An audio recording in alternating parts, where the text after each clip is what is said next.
नमस्कार दोस्तों, आज की इस वीडियो में हम पढ़ेंगे हिस्ट्री एनसीईआरटी कक्षा 6 की बुक का सेकंड पार्ट। तो देखते हैं, आखेट खाद्य संग्रह से भोजन उत्पादन तक आरंभिक मानव, आखिर वे इधर इधर क्यों घूमते थे। तो आरंभिक मानव है, इनका समय है वो 20 लाख साल पूर्व है। उपनाम आखेट खाद्य संग्रह, भोजन है इनका जंगली जानवरों का शिकार, फल मूल दाने और पौधे आदि। अगला है दोस्तों, एक जगह से दूसरे जगह जाने का मुख्य कारण क्या था आरंभिक मानव का। तो पहला कारण था एक जगह रहने से वहाँ के पेड़ पौधे व जानवर समाप्त न हो, इसलिए वे दूसरी जगह जाते थे। तो पहला कारण, एक जगह से दूसरी जगह जाने का मुख्य कारण, यदि एक जगह पर रहते तो वहाँ पर जो भी पेड़ पौधे जानवर थे वो समाप्त हो जाते, इसलिए वो उस जगह को छोड़कर दूसरी जगह चले जाते। दूसरा कारण, जानवरों का शिकार करने के लिए उनके पीछे पीछे चले जाते थे, यानी उन्हें पता नहीं चलता था कि हम अपने स्थान छोड़ के चले जाएंगे, और वो जानवरों का शिकार करते करते अपने गंतव्य स्थान से दूर चले जाते थे। अब दोस्तों तीसरा कारण है उपयुक्त मौसम के अनुसार इलाकों में घूमते थे, यानी मौसम परिवर्तन के अनुसार वो अपना स्थान बदलते रहते थे। और तीसरा कारण था पानी की तलाश में भी है वो मानव है, वो एक स्थान से दूसरे स्थान पर चला जाता था। तो चार कारण मैंने आपको बता दिए दोस्तों, ये आपको यूपीएससी नोट्स में भी काम में आएंगे दोस्तों। तो अब है दोस्तों आरंभिक मानव के बारे में जानकारी। तो दोस्तों आरंभिक मानव के बारे में हमें जानकारी पत्थरों, लकड़ियों और हड्डियों के औजारों से मिलती है। हथियार व भाला व बाण से भी आरंभिक मानव के बारे में जानकारी मिलती है। आखेट खाद्य संग्राहकों के होने के प्रमाण कहाँ कहाँ मिले हैं? पूरा पाषाणिक पूरा स्थल है। अब देख लो दोस्तों, ये आखेट खाद्य संग्राहकों के होने के प्रमाण हैं, और ये कौन से स्थल है? पूरा पाषाणिक पूरा स्थल है, जिसमें कुरनूल की गुफा है, हुसुंगी है और भीमबेटका है। तो ये तीनों स्थल है किससे संबंधित है? पूरा पाषाणिक पूरा स्थल है। क्वेश्चन पूछा जा सकता है कि इनमें से कौन सा पूरा पाषाणिक पूरा स्थल है। अगला है दोस्तों नवपाषाणिक पूरा स्थल, यानी शुरुआती कृषकों और पशुपालन के होने के प्रमाण यहाँ पर मिले हैं, तो इसे हम नवपाषाणिक पूरा स्थल कहते हैं। जैसे नवपाषाणिक पूरा स्थल के उदाहरण कौन कौन से हैं? पेयम्पली, हुलूर, महागड़ा, कोल्डी हवा, चिरांद, बुर्जहोम और मेहरगढ़। तो दोस्तों ये सभी है वो नवपाषाणिक पूरा स्थल है, इन्हें भी आप याद रखेंगे। अगला है दोस्तों कि महापाषाणिक पूरा स्थल कौन कौन से? तो आदि चिन्नलूर और ब्रह्मगिरी, ये दोनों महापाषाणिक पूरा स्थल है। तो इनाम गांव है वो आरंभिक गांव माना जाता है। अगला है भीमबेटका। तो दोस्तों भीमबेटका वर्तमान में कहाँ पे है? मध्य प्रदेश में, और यहाँ की गुफाएं और कंदराएं प्रसिद्ध है। लोग गुफाओं में इसलिए रहते थे क्योंकि उन्हें हवा, धूप व बारिश से राहत मिलती थी, इसलिए ये गुफाओं में रहते थे। गुफाएं कहाँ पे हैं? भीमबेटका गुफाएं नर्मदा घाटी के आसपास स्थित है। अगला है दोस्तों पुरा स्थल क्या है? तो पुरा स्थल उस स्थान को कहते हैं जहाँ औजार, बर्तन और इमारतों के अवशेष मिले, उसे हम क्या कहते हैं? पुरा स्थल कहते हैं। अगला है दोस्तों कुरनूल की गुफा। राख के अवशेष कहाँ पे मिले हैं? कुरनूल से मिले हैं। आग की खोज कुरनूल में की गई थी। आग के द्वारा मांस को भुना जाता था। आग से प्रकाश तथा खतरनाक जानवरों को भगाने के लिए आग का सहारा लिया जाता था।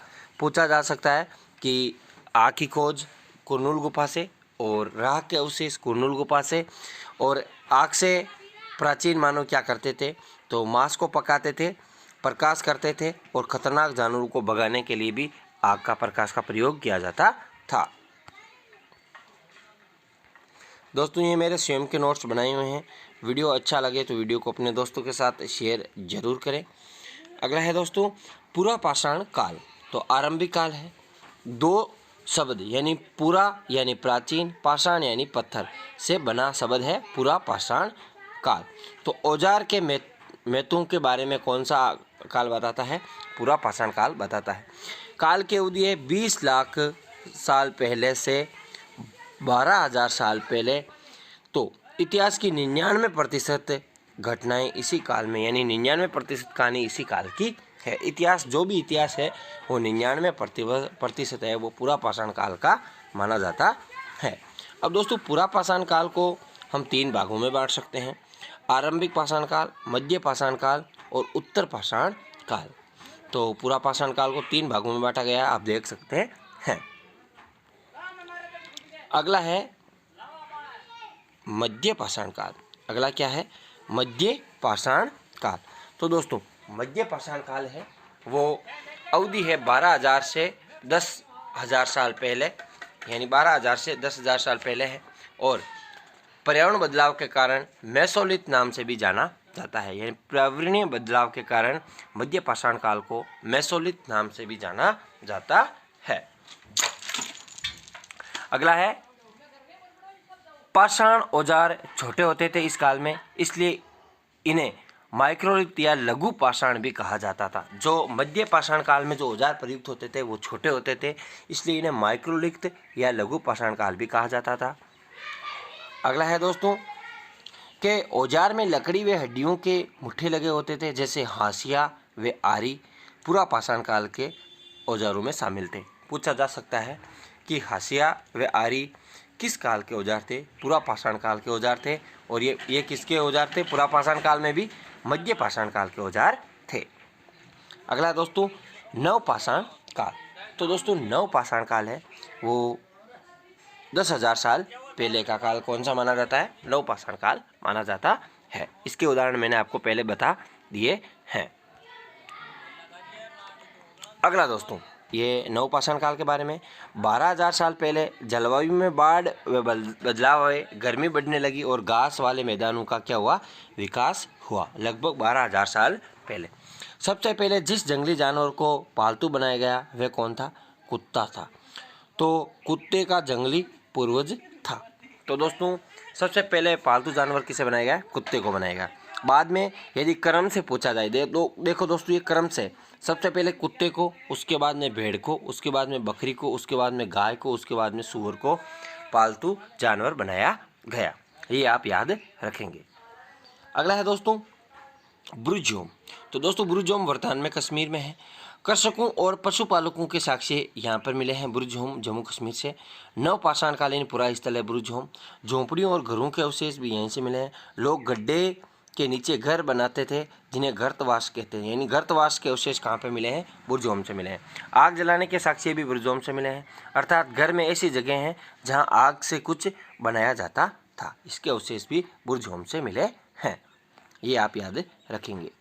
अगला है दोस्तों पोलिस वाले औजार। तो दोस्तों पोलिस वाले औजार हैं वो नव पाषाण युग से संबंधित है, जिसमें ओखली और मूसल यानी इनका उपयोग है वो अनाज पीसने में किया जाता था। यदि पूछा जाए वर्तमान में जो ओखली और मूसल है वो किस काल के हैं? नव पाषाण काल के हैं। नव पाषाण युग मिट्टी के बर्तन मिले हैं, कपड़े बुनने यानी लोग कपड़े बुनने लगे थे और कपास के पौधे उगाए जाने लगे थे नव पाषाण युग में।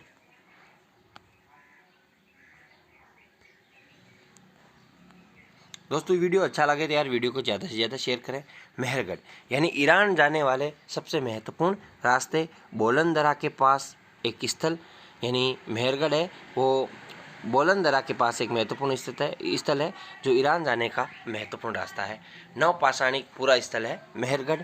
सबसे पहले जो गेहूँ उगाने और भेड़ व बकरी पालना यहाँ पर सीखा गया था, यानी सबसे पहले जो गेहूँ उगाने के साक्ष्य कहाँ पर मिले हैं? मेहरगढ़ से। चौकोर तथा आयताकार घरों के अवशेष कहाँ से मिले हैं? मेहरगढ़ से मिले हैं। प्रत्येक घर में 4 से ज़्यादा कमरे मिले हैं, कहाँ से मिले हैं दोस्तों? ये मेहरगढ़ से मिले हैं। कब्रों में मृतकों के साथ कुछ सामान रखे जाने के अवशेष कहाँ से मिले हैं दोस्तों? ये मेहरगढ़ से मिले हैं। अगला कब्रों में मृतकों के साथ बकरी के दफनाए जाने के अवशेष कहाँ से मिले हैं दोस्तों? बकरी के दफनाए जाने के अवशेष मिले हैं वो यहीं से मेहरगढ़ से मिले हैं। और मेहरगढ़ किस प्रकार का स्थल है? नव पाषाणिक स्थल है। किस प्रकार का स्थल है मेहरगढ़? नव पाषाणिक पूरा स्थल है। अगला है चताल हुयूक। तो ये तुर्की में है। नव पाषाणिक युग का पूरा स्थल है दोस्तों। और सीरिया से लाया गया चकमक पत्थर, लाल सागर की कोडियाँ तथा भूमध्य सागर से लाई गई सीपियाँ इस स्थल से मिलती है चताल हुयूक से। कहाँ से? चताल हुयूक से। अगला है यानी मानव के बसने की प्रक्रिया कब आरंभ हुई? लगभग 12,000 साल पहले हुई थी। नवपाषाण युग का आरंभ 10,000 साल पहले। मेहरगढ़ में बस्ती का आरंभ हुआ था 8,000 साल पहले। दोस्तों ये वीडियो आपको अच्छा लगा हो तो वीडियो को अपने दोस्तों के साथ शेयर ज़रूर करें। अगले वीडियो में हम पढ़ेंगे अध्याय तीसरे के बारे में, और इसी तरह हम 1 बाय 1 करके कक्षा 6 के लगभग है वो 1 महीने में पूरे कर लेंगे तीनों किताबों के पाठ। वीडियो अच्छा लगा तो दोस्तों को शेयर करें और वीडियो को लाइक करना ना भूलें। Thanks for watching us.